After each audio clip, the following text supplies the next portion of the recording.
The transmission had been broadcast across every known system, a declaration of war so absolute that it sent shockwaves through the entire galactic community. The Corthan Dominion, an empire spanning thousands of star systems, had just announced its intention to exterminate humanity. Admiral Rannoch of the Corthans had spoken with his usual arrogance. "You are an infestation, a mistake of evolution. Your kind will be erased from existence. The Dominion will make it as if you never existed." The message echoed through space, reaching human colonies, military outposts, and Earth itself. Billions of humans heard those words. Billions clenched their fists in response. For most species, such a declaration would have meant surrender. The Corthans had wiped out dozens of civilizations before, their war fleets unstoppable. They expected humanity to beg, to fall to their knees. Instead, they got a response. A single video was sent back to the Dominion's high command. The sender? A human soldier, battle-worn, standing in front of the ruined city of New Moscow on the colony world of Grissom 4. His armor was scorched. Blood, both human and alien, streaked his face. He had seen what the Corthans had done, and he smiled. "Congratulations," the soldier said, his voice calm, almost amused. "You just declared war on the galaxy's deadliest species."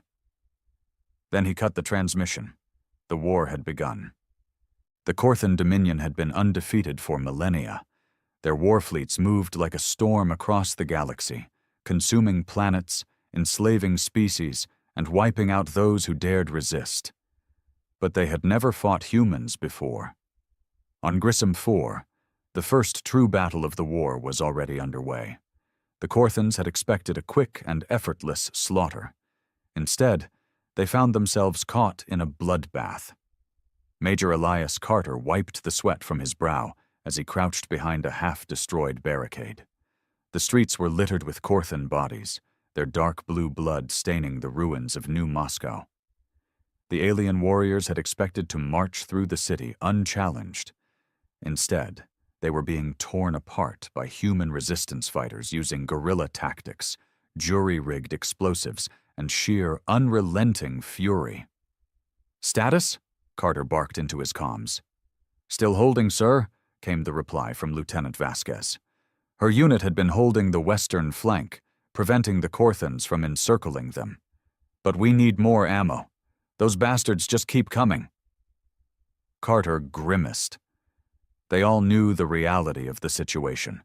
Grissom 4 was doomed. The Corthans had sent a full invasion force. No help was coming. Earth's fleets were still mobilizing. Their orders were simple: make the Corthans bleed. "Hold as long as you can," he said, "and if you have to fall back, make sure to leave them a parting gift."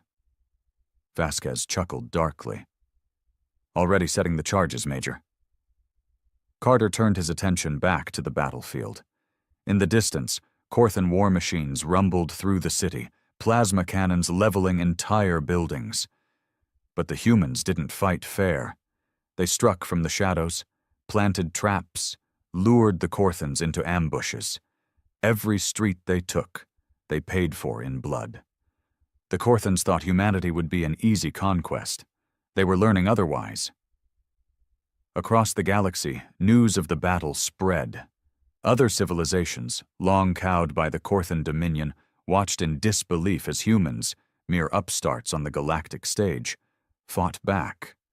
And then, something happened that no one had expected. The Dominion's High Council received a report that chilled them to their very cores. The humans had taken a Corthan warship. Somehow, against all odds, a small human strike team had infiltrated a Dominion battleship, slaughtered its crew, and hijacked it. No species had ever done that before. For the first time in Corthan history, they felt something unfamiliar. Fear. The KDS Varak, a Dominion battleship designed for planetary sieges, had been one of the most powerful vessels in the Corthan fleet. It was meant to be unstoppable, a symbol of the Dominion's supremacy. Now it belonged to humanity. Inside the bridge of the captured warship, Captain Daniel Rourke stood over the command console, his hand still shaking from the sheer insanity of what they had just pulled off.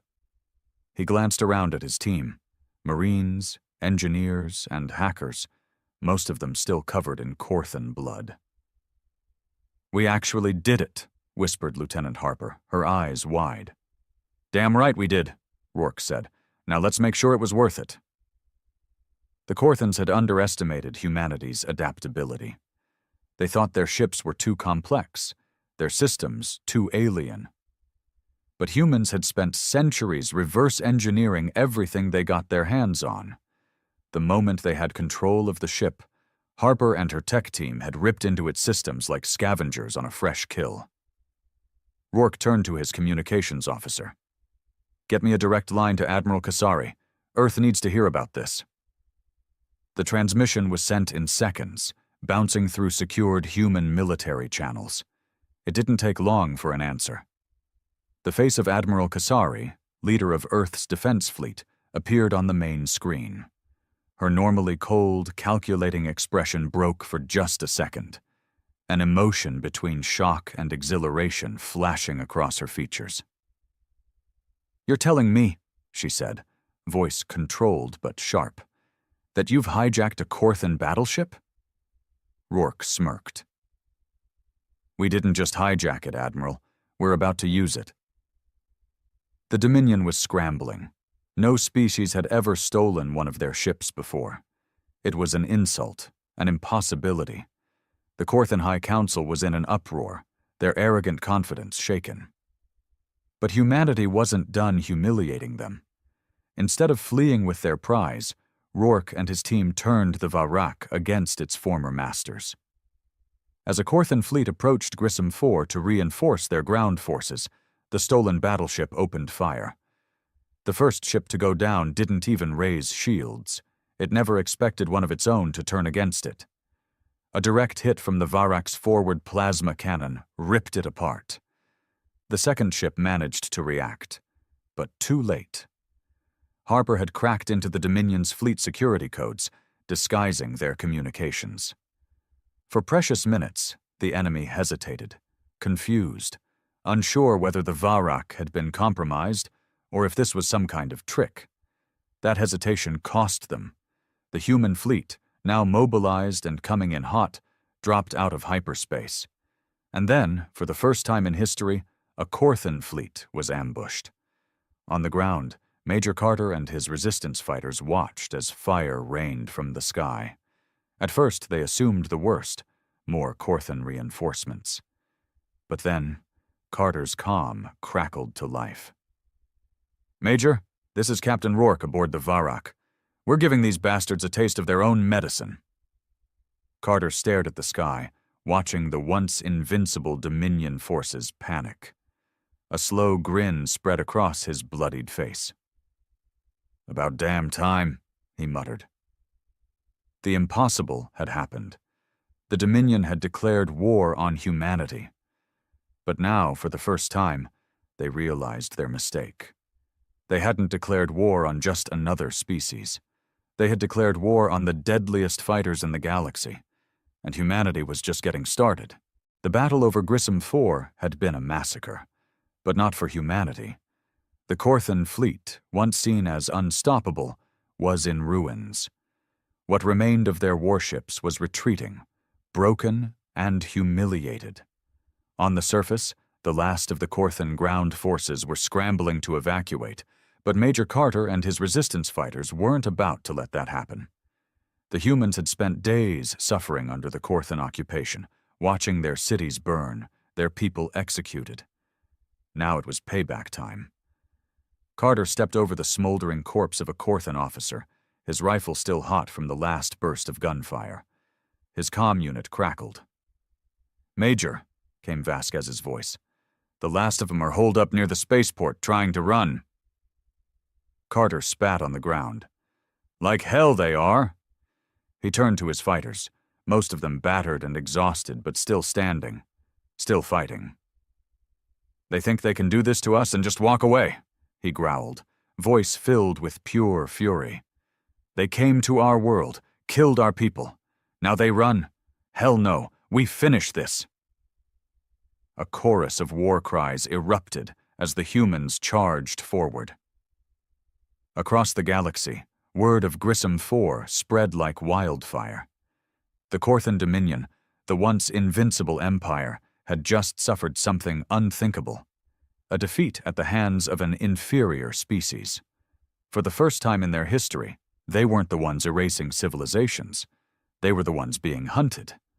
The stolen battleship Varak, now fully under human control, wasn't just a trophy. It was a weapon. Rourke and his crew were already making modifications, stripping out Corthan tech, and replacing it with human ingenuity. The first human-operated Dominion warship was about to become something far more dangerous. And then came the transmission that changed everything. Admiral Kasari stood before the United Earth Military Command, her face broadcasted across every colony, outpost, and ship. "This war is no longer about survival," she said, her voice cold and commanding. "The Corthan Dominion thought they could erase us. They thought we would break." She paused, letting the silence hang heavy. They were wrong. Her eyes burned with something primal. "We are not just fighting back. We are hunting them now." Cheers erupted across Earth and every human colony. This wasn't just about defense anymore. This was a declaration of vengeance. The humans weren't just surviving this war, they were about to win it. Deep in Dominion space, the Corthan High Council was in chaos. The room, normally filled with calm, calculating rulers, was now a battleground of arguments and fear. "This should not have happened." Admiral Rannoch slammed his fist against the table, his mandibles flaring. "Humans were supposed to be an easy conquest." "We underestimated them," one of the warlords growled. "Their ability to adapt, to retaliate, it is unlike anything we have ever seen." "And now," another counselor added, voice cold with realization, "they are coming for us." For the first time in their empire's history, the Corthans faced something they had never encountered. An enemy that refused to kneel. An enemy that learned from its losses. An enemy that, when pushed to the brink, didn't just survive, it evolved. And the war had only just begun. The first human counteroffensive in Dominion space began with fire and fury. Using the stolen Varak as their spearhead, Earth's forces launched a surgical strike deep into Corthan territory. The target, Vel Rath, a heavily fortified supply world responsible for fueling the Dominion's war machine. A full-scale planetary invasion was suicide. The Corthans had orbital defenses, garrisoned forces, and an entire fleet stationed nearby. But humans had never fought fair. Instead of an invasion, they sent a message. Rourke and his team piloted the Varak straight into the system under false Dominion identification codes. The Corthans, still scrambling from their loss at Grissom 4, had no idea what was coming. And then, as the Corthan fleet finally realized who was piloting the ship, the humans activated the kill switch.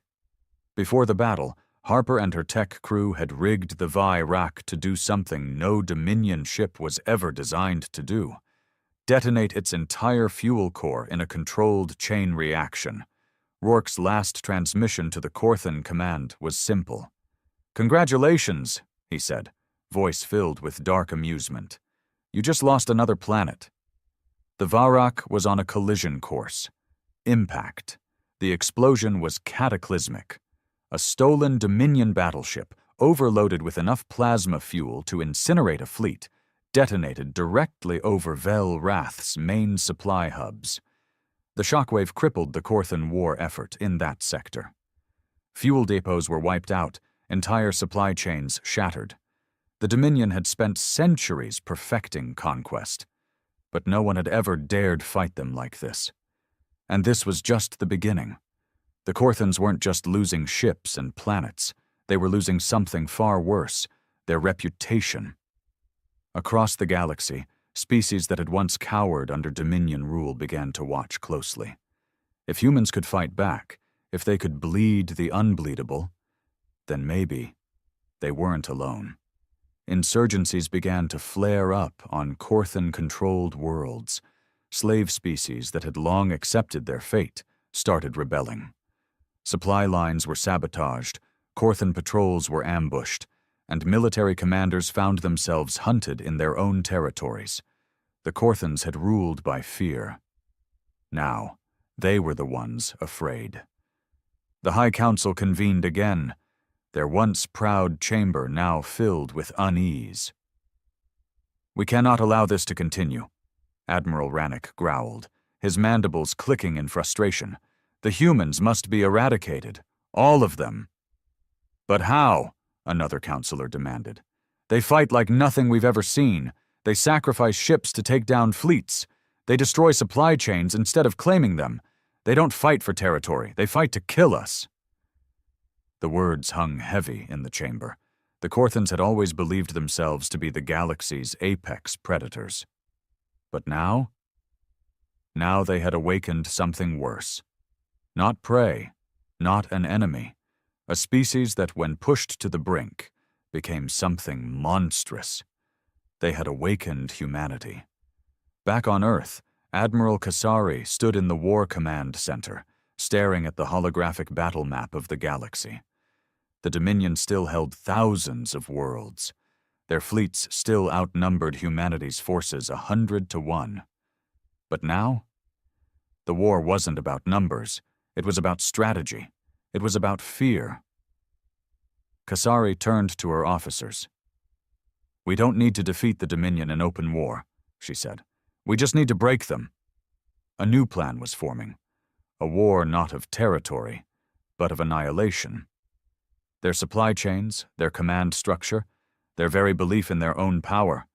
We take it all. She looked at the officers around her, the deadliest strategists humanity had ever produced. "Let's show them what happens when you declare war on the deadliest species in the galaxy." The war was no longer about survival. It was about dominance. And humanity was just getting started.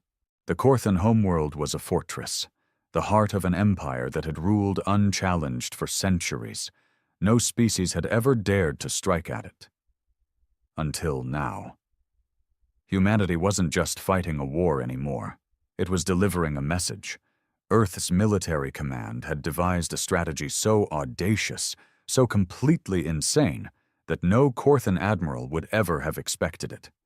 Instead of slowly grinding their way through the Dominion's outer defenses, the humans were going to cut off the head of the beast. The plan was simple: hit the Corthan homeworld so hard, so violently, that their entire empire collapses in fear. Operation Executioner had begun. A small fleet of human stealth ships slipped past the Dominion's outer patrols. The Corthans had spent decades preparing for invasions, not assassinations. Their defenses were designed to fight massive armadas, not a few carefully placed human operatives. Among them was Captain Rourke, the man who had stolen the Va-Rak, now leading a new mission, one even more suicidal. The plan? Get in, cause chaos, and get out. Rourke and his team infiltrated the outer space stations orbiting the Corthan homeworld, planting detonations along key defense grids. The humans had figured out something that no other species had before them. The Dominion's technology was powerful, but it wasn't invincible. Their power grids, their supply networks, all vulnerable. The detonations were synchronized. A single command was sent. Boom! In an instant, half of the Corthan planetary defenses went dark. And that's when the real attack began. The Corthans expected an invasion. They expected fleets, soldiers, ground battles. What they got instead was annihilation. The first human strike force didn't land. They bombed. Human warships, smaller and faster than Dominion battlecruisers, launched planet-cracking railgun rounds at key infrastructure sites. Military installations, gone. Supply hubs, turned to dust. The Korthan command structure was in chaos. Generals screamed orders that no one could follow. Warships scrambled to launch, only to be shot down before they left the atmosphere. The humans weren't fighting for territory. They were dismantling an empire. And the Korthans had no idea how to stop them. Deep in the palace of the Korthan Emperor, the once mighty ruler of the Dominion stared at the holofeeds in disbelief. "This is impossible," he whispered. "They are primitives. They are weak."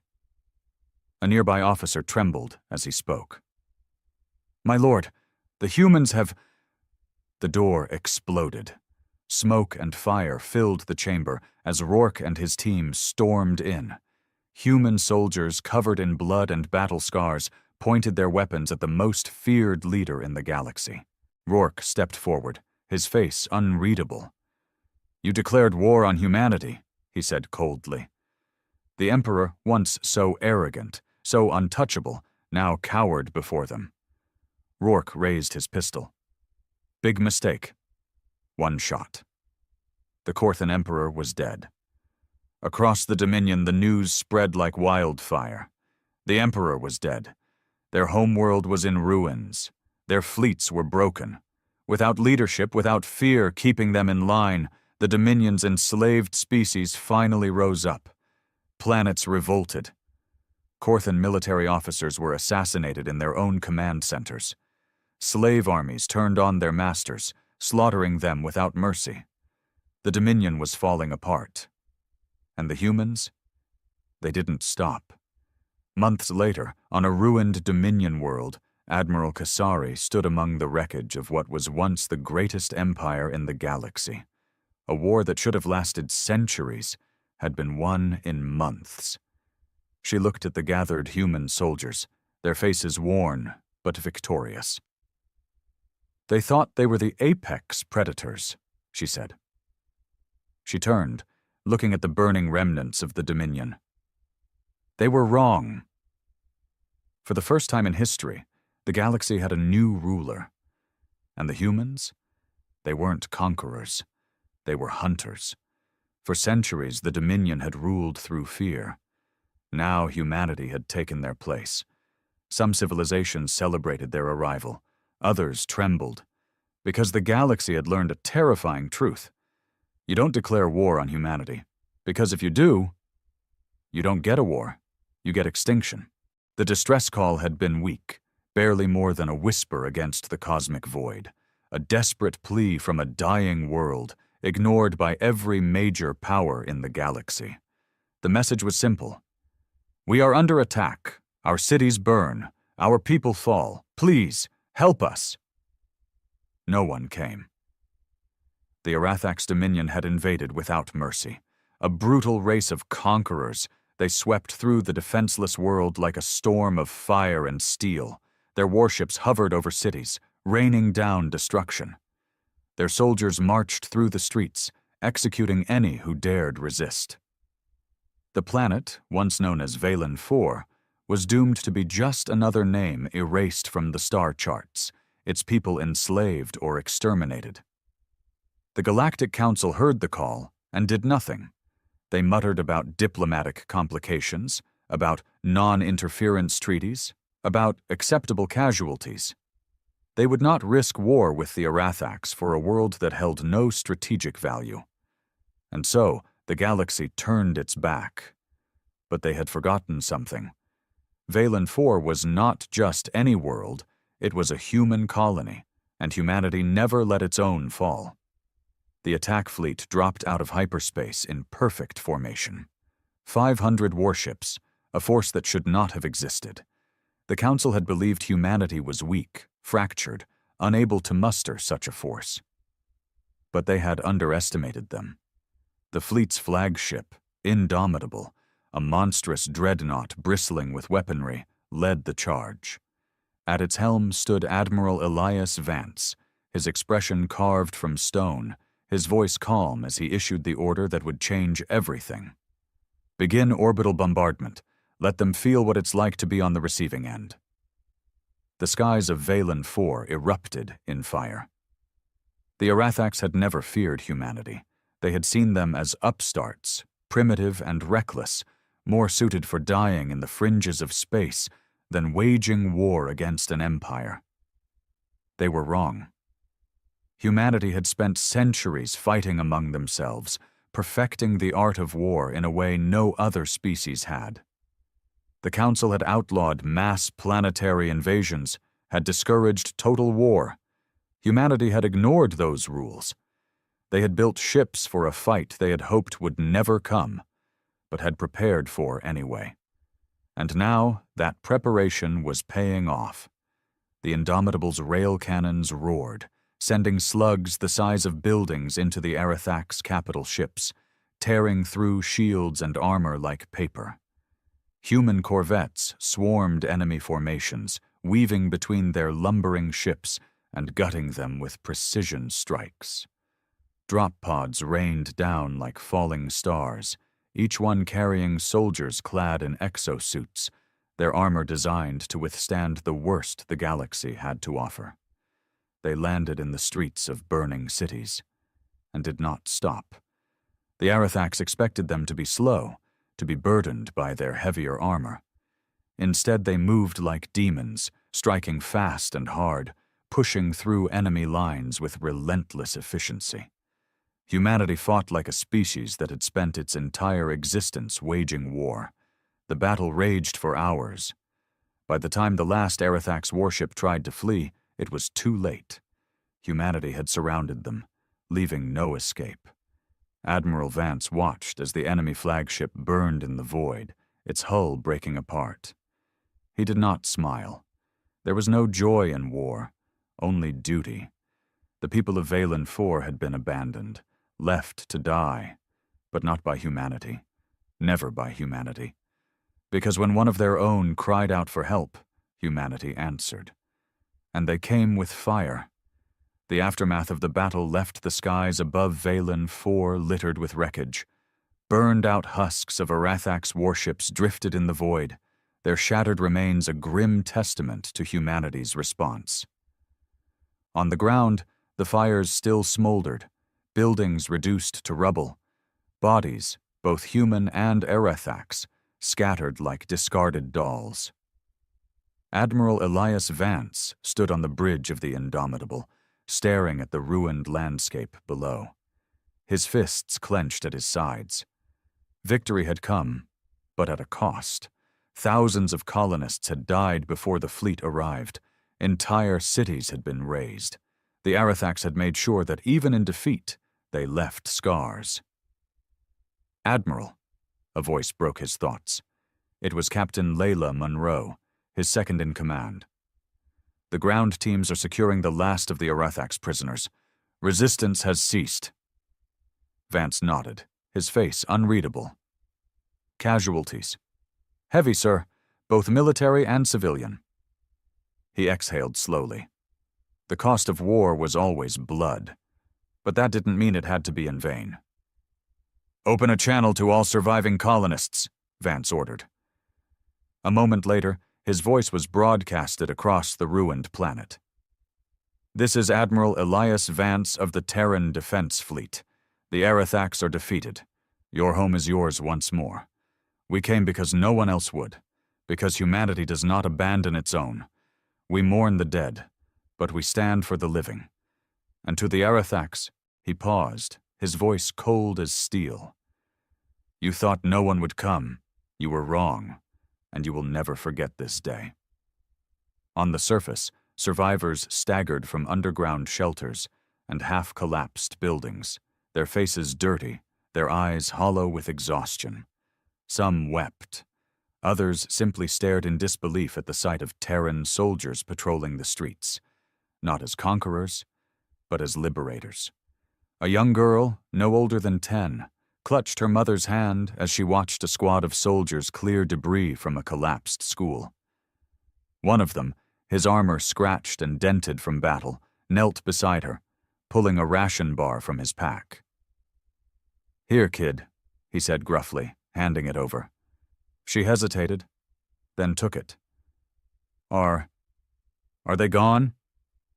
The soldier glanced at the sky, where the wreckage of the enemy still burned. "Yeah," he said. They're gone. For the first time in weeks, she smiled. But humanity's fight wasn't over.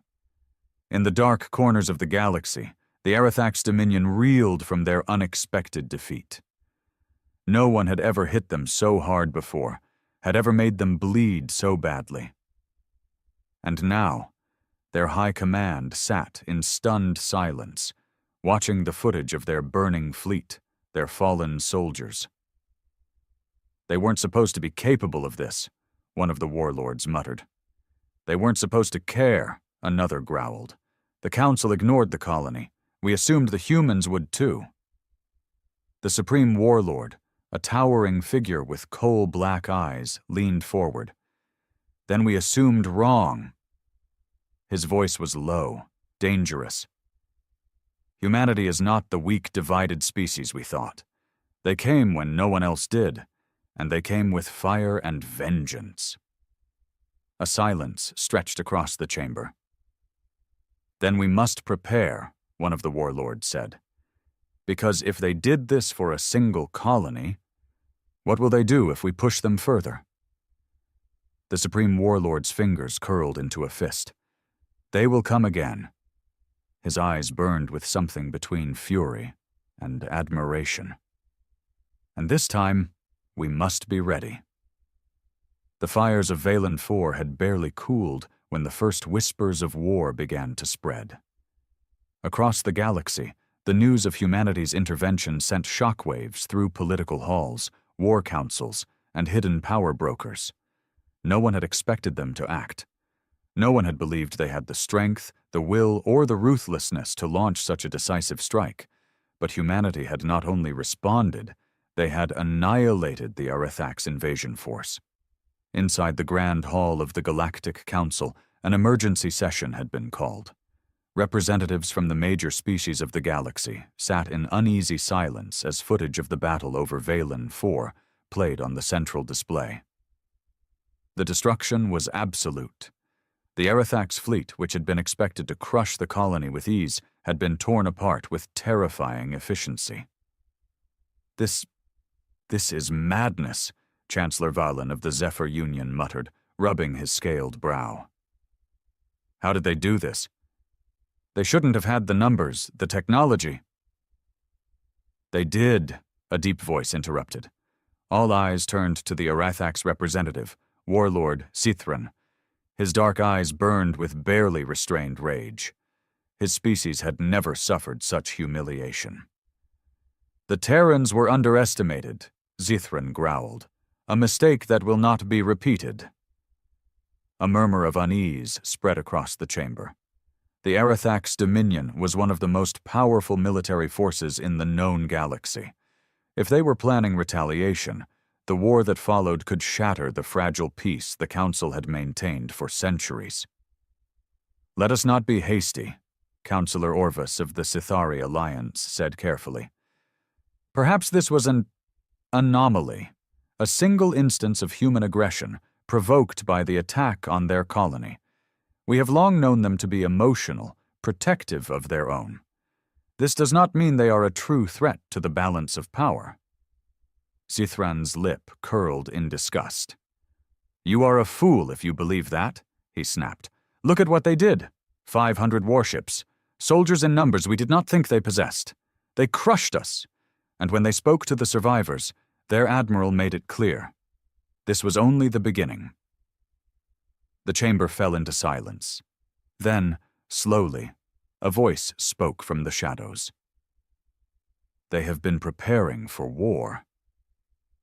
Every head turned as High Speaker Luthen of the Vren Coalition stepped forward. The Vren were an ancient species, their people known for their long memories and careful strategies. They had watched humanity more closely than most. We thought them chaotic, Luthen continued, his eyes narrowing. Unorganized, too busy fighting among themselves to be a threat. But we were wrong. He gestured toward the screen, where the Indomitable hovered over Valen IV like a silent guardian. They are not fractured. They are united. They did not hesitate to act, and they did not ask for permission. This is not the sign of a weak race. A tense silence stretched between the council members. Finally, Chancellor Vilaine exhaled sharply. "Then we must ask ourselves a question," he murmured. "One that will determine the future of this galaxy." He looked around the room, eyes heavy with unspoken fear. Are the humans our allies, or our doom? Back on Valen 4, the surviving colonists worked alongside Terran soldiers, rebuilding what had been lost. Admiral Vance stood on the edge of the ruined city, gazing up at the sky, where the Terran fleet still held position. "This won't be the last time we do this," Captain Monroe said beside him. Vance nodded. "Number it won't." She hesitated. "What do you think the Council will do?" He exhaled slowly. "They'll debate, they'll hesitate, they'll lie to themselves, pretend we're still a small, insignificant species." Then, finally, he turned to face her, his expression hard. "But the Arathax won't wait. They'll come back, stronger, angrier, and this time they won't just target a colony." Monroe swallowed. "Earth." Vance didn't need to answer. They both knew the truth. Valen 4 had been the spark. The fire was coming. The war drums of the Arathax Dominion beat in the darkness of space. From the shattered remnants of their fleet, survivors returned to their home world, carrying a message of humiliation and vengeance. Warlord Zithran stood before the grand conclave of the Dominion, his body still bearing the wounds of Valen 4, his pride bleeding far worse than his flesh. "We were wrong about humanity," he growled, his voice echoing through the war hall. "We thought them weak. We thought they would not come. They did, and they brought with them a fire unlike any we have ever faced." A murmur spread through the warlords gathered before him. The Arathax prided themselves as conquerors, undefeated for centuries. But now the stars themselves whispered of their failure. A towering figure stepped forward, High Warlord Varzathan, supreme leader of the Dominion. His presence alone was enough to silence the room. He gazed at Zithran, his expression unreadable. "You return in disgrace," Varzathan said, "but disgrace is not the same as defeat. Tell me, Warlord, did you learn?" Zithran clenched his fists. "Yes, High Warlord." He took a slow breath. "We underestimated them. Their technology is not as primitive as we believed. Their strategies are not as reckless as we assumed, and worst of all," his jaw tightened, "they are not afraid of us." Varzathan remained silent for a long moment. Then slowly he spoke. "Good." The room stilled. "Fear makes for weak enemies," the High Warlord continued. "I would rather face a foe that fights, a foe that bleeds, a foe that makes us stronger." His dark gaze swept over the assembled warlords. "But they must understand their place. Humanity has made their move." His voice dropped to a dangerous growl. "Now we make ours." Zithran straightened. "Then you authorize war?" Varzathan smiled, a slow, predatory thing. "Not yet." He turned to a nearby holomap, where the sectors of space flickered in brilliant blues and reds. "Humanity fights with emotion," he mused. "They respond when their own are threatened. So we will not threaten their colonies. We will go for the throat. We will make them fear for the homeworld they protect." The warlords stiffened, understanding dawning in their eyes. Earth. On the far edge of Terran space, Admiral Elias Vance stood on the bridge of the Indomitable, watching as the first wave of reinforcements arrived. The fleet was growing. Fast. Humanity had been preparing for war long before Valen 4. The moment the Galactic Council abandoned them, the moment the major powers of the galaxy had dismissed them as insignificant, humanity had known this day would come. And so they had built in secret. They had constructed warships under the guise of defensive expansion. They had designed weapons that the rest of the galaxy had never seen. They had trained soldiers for a war that no one believed they could fight. Vance turned to Captain Monroe. Status report. 20 additional warships arrived from the Martian shipyards this morning, she said. We're integrating them into the fleet now. Ground forces are cycling through training rotations. Morale is high. Everyone knows what's coming. Vance nodded. They all felt it. The tension in the air, the quiet before the storm. Humanity had made its move. Now they were waiting for the counterattack, and it would come. You think they'll hit the outer colonies again? Monroe asked. Vance shook his head. No. He exhaled slowly, his eyes dark. If I were them, I'd go straight for Earth. Monroe's expression hardened. Then we need to be ready. Vance turned back to the massive viewport, watching the fleet prepare. They would be ready, because when the Arethax came, humanity would show them what war truly meant. The Arethax invasion fleet moved like a silent storm through the void, its massive warships blotting out the stars as they advanced toward their target. Earth. The Dominion had not sent raiding parties this time. They had not come for resources or colonies on the fringes. They had come to end humanity before they could grow into a true galactic power. High Warlord Varzathan stood aboard the bridge of his flagship, the Eclipse of Dominion, watching as his fleet sailed through the cold expanse of space. His expression was calm, but beneath it burned a hunger for retribution. Time to target? He asked. 3 standard days, one of his officers reported. Human fleet formations detected in the Sol system. They are preparing for war. Varzathan smiled darkly. Let them prepare. This would not be a mere battle. This would be an extermination. Back on Earth, the skies were alive with movement. Massive orbital platforms churned with activity as battleships were loaded with final supplies. Fighters screamed across the sky in tight formations, weaving between towering skyscrapers that had been transformed into last-resort defensive positions. Humanity had seen this coming, and they were ready. Admiral Elias Vance stood in the war room beneath the United Terran Command Center in Geneva, surrounded by holographic projections of the incoming Arethax fleet. The enemy was vast, 2,000 warships, countless strike craft, and enough firepower to reduce Earth to dust. The room was tense.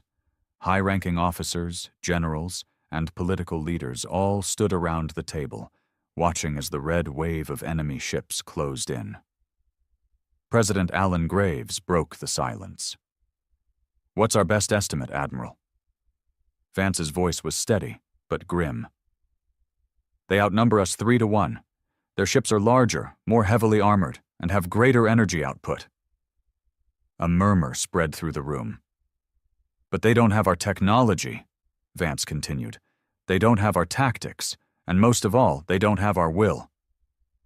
Graves nodded slowly. Then what's the plan?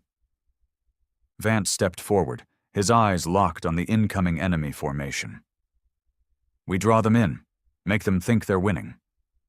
He gestured toward the outer planets of the Sol system. We feign a desperate defense at Jupiter. We give them blood, but we don't break. When they push forward, we snap the trap shut. A new hologram flickered into existence. Hidden Terran battle groups, concealed on the dark side of the moon, buried beneath Mars' surface, waiting in deep space beyond the system. When they commit their forces to the final push toward Earth, we cut off their retreat, Vance said, his voice like steel. We will turn Sol into a graveyard. They will come expecting conquest. They will find annihilation. The room was silent for a moment. Then, slowly, President Graves nodded. Then let's give them hell. 3 days later, the Arethax fleet entered the Sol system. And humanity was waiting. The Arethax armada surged into the Sol system like a tidal wave of death. The vastness of their fleet was a sight the galaxy had rarely seen. 2,000 warships, countless support craft, and planetary bombardment weapons capable of rendering Earth into molten ruin. From the bridge of the Eclipse of Dominion, High Warlord Varzathan watched as his forces swept past the gas giants. The primitive Terran outposts stationed on Jupiter's moons were obliterated in moments, their defenses crumbling under the sheer might of the Dominion's firepower. "Resistance is weak," one of his officers reported. "Terran forces are retreating toward Mars." Varzathan exhaled in amusement. "Good," he murmured. "Let them run. Let them feel powerless before us." But as his fleet pushed deeper into the system, an uneasy sensation crawled at the edges of his mind. Something was off. The humans were fighting back, yes, but not the way he expected. They weren't making a final stand at Jupiter or Mars. They weren't throwing their full fleet into a desperate last-ditch battle. Instead, they were withdrawing in an orderly, calculated fashion, skirmishing just enough to slow the Arathax advance before falling back again. Varzathan's eyes narrowed. They weren't retreating. They were luring him in. On the dark side of the moon, deep within the concealed command center of Lunar Defense Station Aegis, Admiral Elias Vance stood with his arms crossed, watching the battle unfold in real time. The Arathax were doing exactly what he needed them to do. Captain Monroe stood beside him, scanning the tactical readout. "They're pushing hard," she said. "We've lost the outer listening posts. Some of our outposts in the asteroid belt have gone dark." "Acceptable losses," Vance replied coolly. His eyes locked onto the massive red cluster representing the enemy fleet. "They're too focused on the chase. They think we're running." Monroe nodded. "And when they get too close?" Vance's lips curled into a grim smile. "We shut the door." Hours later, the Arathax reached Earth's orbit. The planet was before them now, bathed in blue and green, its cities glimmering like jewels in the darkness of space, the homeworld of humanity, the prize. Varzathan stared at it, a slow smirk forming on his face. "It's over," he declared. "Begin orbital bombardment preparations. We burn this world to ash." The command deck erupted into activity. Orders were issued, targeting systems locked onto key cities: New York, London, Beijing, Moscow. Within minutes, the fleet would rain fire down upon them. Then, the alarms screamed. "What is this?" an officer barked. Varzathan turned sharply toward the tactical display, his eyes widening as hundreds of Terran warships erupted from hidden positions behind the Moon, Mars, and deep space beyond Pluto. They hadn't been retreating. They had been lying in wait. "Impossible!" someone shouted. A new voice cut through the bridge, deep and cold. "Varzathan." The holoscreen flickered, and suddenly Admiral Elias Vance was staring straight at the Arathax warlord. "You walked right into it." The human fleet opened fire. The battle for Earth had begun. The void of space ignited with the fury of 1,000 suns.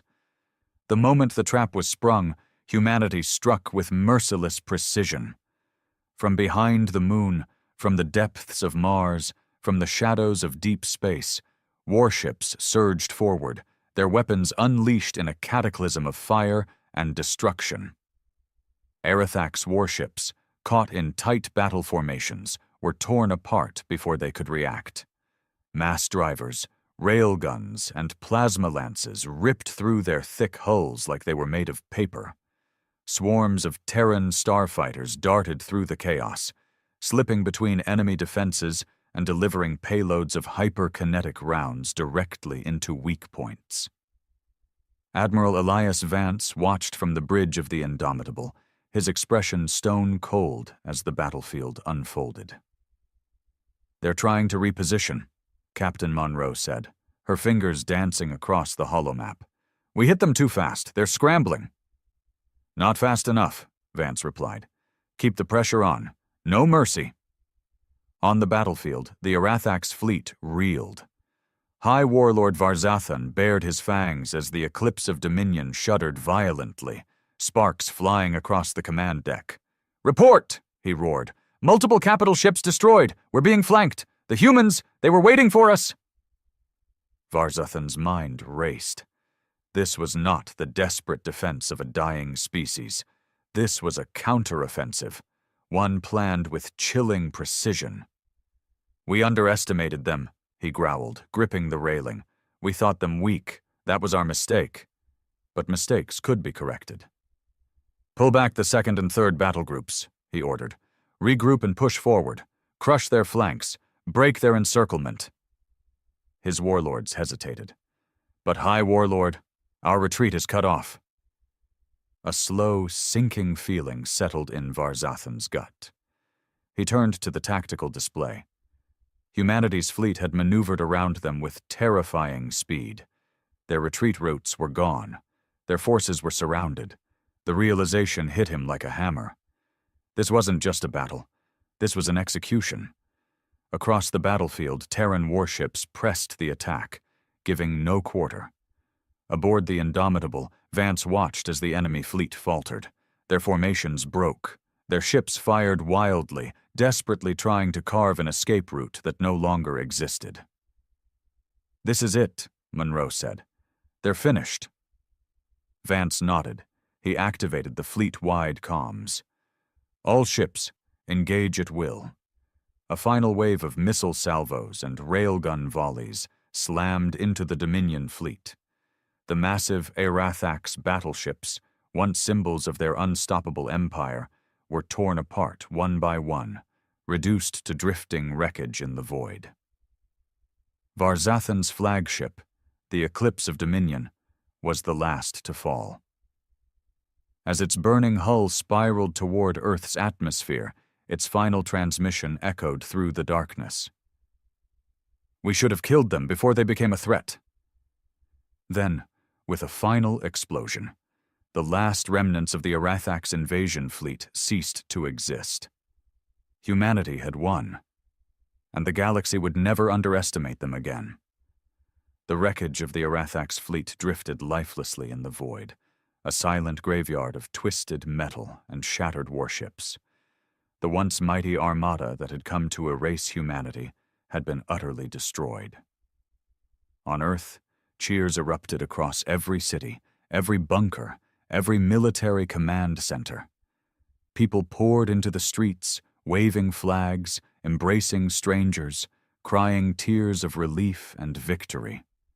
From the underground war rooms of Geneva to the orbital stations that had barely survived the initial skirmishes, the message was the same. Humanity had won.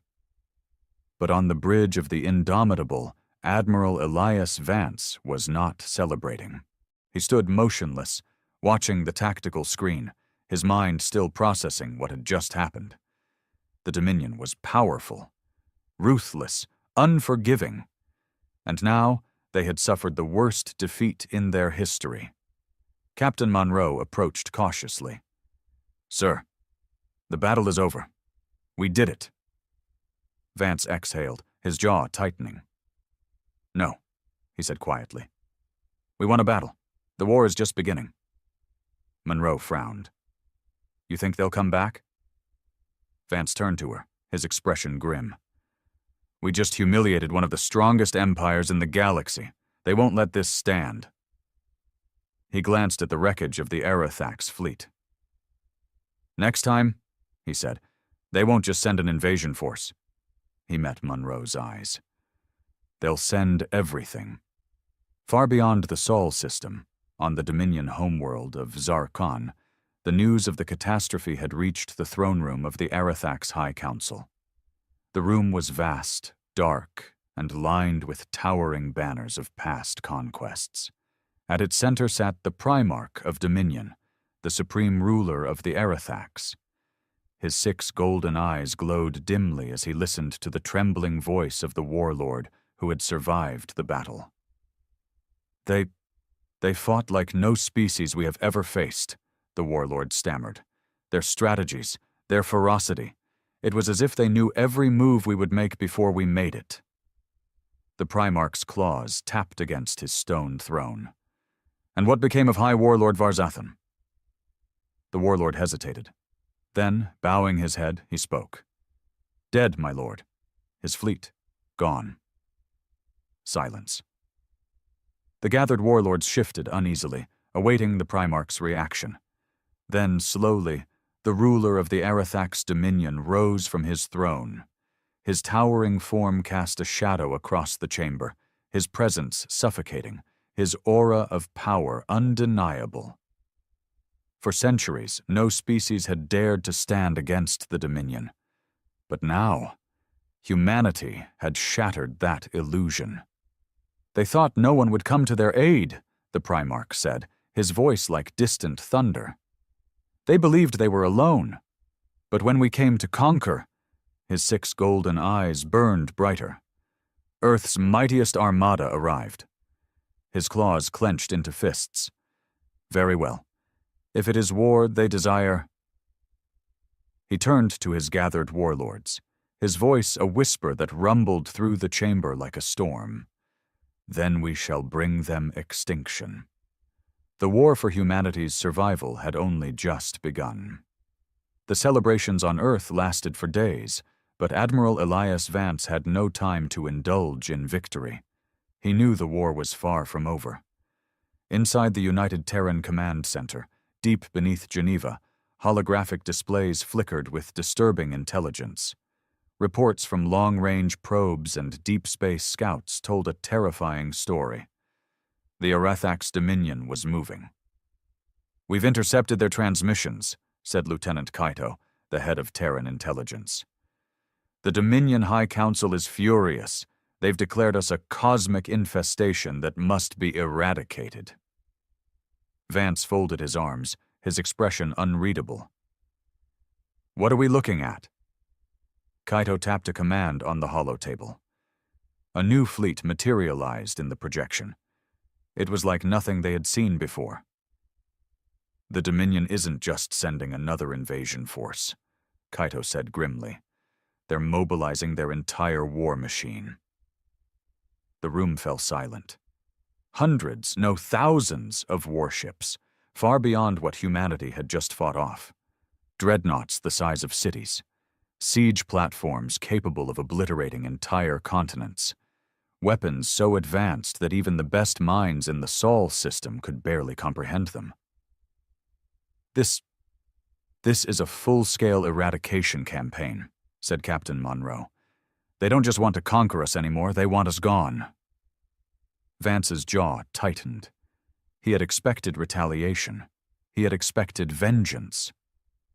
But this was genocide in the making. President Alan Graves, standing at the head of the room, took a deep breath. "What are our options?" Vance's voice was low but firm. "We fight."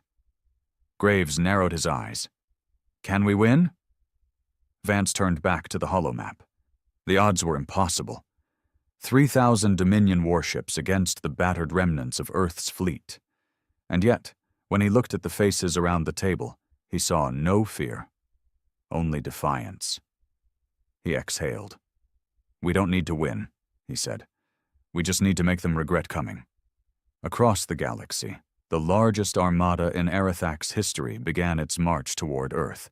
At its helm, aboard the Harbinger of Extinction, stood the Primarch of the Dominion himself. He gazed at the distant stars, his 6 golden eyes filled with cold fury. "Let the humans gather their fleet," he murmured. "Let them believe they have hope." His claws flexed. "This time we do not stop until their world burns to its core." And so the final war for humanity's survival began. The storm of war came faster than anyone had predicted.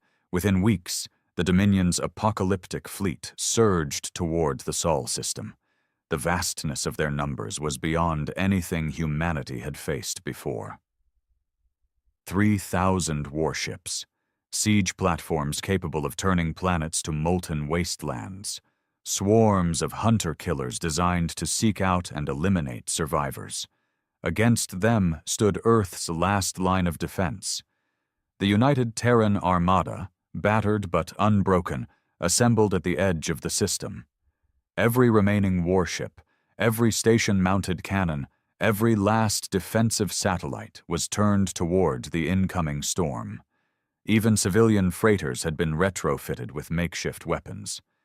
The people of Earth did not run. They did not beg for mercy.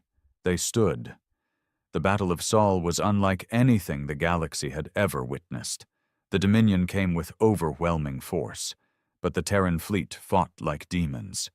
Human warships, outnumbered and outgunned, executed daring maneuvers that defied all logic.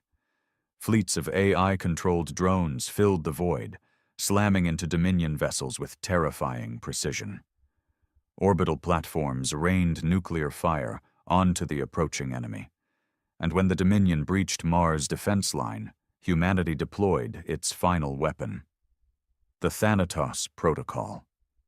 Experimental dark matter warheads, forbidden by interstellar law, were detonated within the heart of the enemy fleet. Reality itself seemed to tear apart as gravitational distortions shredded hundreds of Aerithak's warships. But even that was not enough. The Dominion pushed forward. They shattered Earth's first line of defense. They broke past Mars. They reached Earth's orbit, and then humanity did what it always did best. It adapted. Using guerrilla tactics, ambushes, and desperate last stands, human forces fought on. Even when the orbital stations fell, even when the space docks were turned to rubble, humanity refused to surrender. Then, in one final act of defiance, Admiral Elias Vance led a suicide strike against the harbinger of extinction, the flagship of the Dominion Primarch himself. With his last breath, Vance detonated the Indomitable's reactor, taking the Aerithak's leader with him. The Dominion fleet, leaderless and bleeding, hesitated, and humanity seized the moment. From hidden bunkers on Earth, from the last surviving warships, from the depths of the asteroid belt, humanity struck back with everything they had left. The once invincible Aerithaks broke, and when the remnants of their fleet fled, humanity did not pursue them. They simply watched. Watched as the Dominion, the once great conquerors of the galaxy, ran from the species they had sought to destroy. Years later, the scars of war still remained. Earth had been battered, but it endured. The Dominion, once the greatest power in the galaxy, had never recovered from their defeat. Other alien civilizations, once too afraid to challenge them, rose up in rebellion. The empire that had terrorized the stars for centuries began to crumble. Humanity had not just survived. They had changed the fate of the galaxy forever. And so, when future generations looked to the stars, they did not see darkness. They saw a future they had won with blood and fire. Because when the universe came to erase them, when the Dominion believed Earth would stand alone, when all hope seemed lost, Earth's mightiest armada arrived.